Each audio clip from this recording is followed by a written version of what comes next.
An American doctor infected with Ebola has now been transferred from Central Africa to Berlin, Germany for specialist treatment, once again highlighting the seriousness of the growing outbreak concerns emerging across parts of Africa.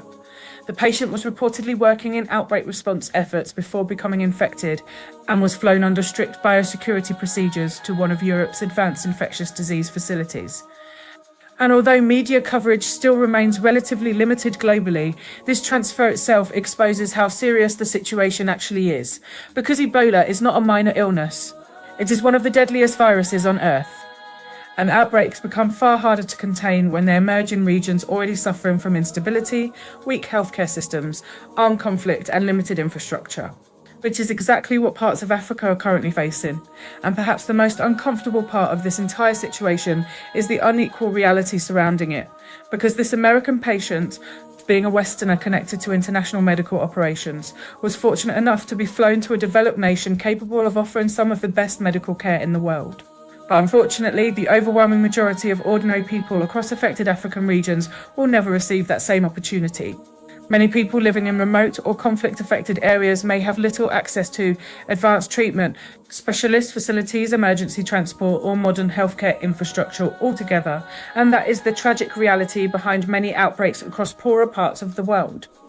The people suffering most are often those with the fewest resources available to survive. At the same time, conflict zones make containing diseases dramatically more difficult. Medical teams struggle to safely access communities, research operations become delayed, treatment centres can become overwhelmed or inaccessible, and populations displaced by violence can unintentionally help spread outbreaks across wider regions and borders.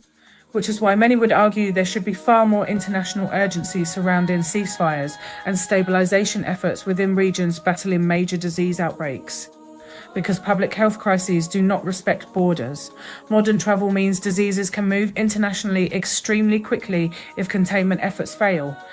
And yet historically, the world often only fully mobilises once outbreaks begin seriously threatening Western nations directly. That is when the non-stop headlines arrive. That is when emergency political rhetoric intensifies. That is when suddenly something must be done. But until then, many crises in Africa continue receiving far less sustained global attention than they likely deserve. And sadly, the real victims continue suffering quietly, while the wider world largely looks elsewhere.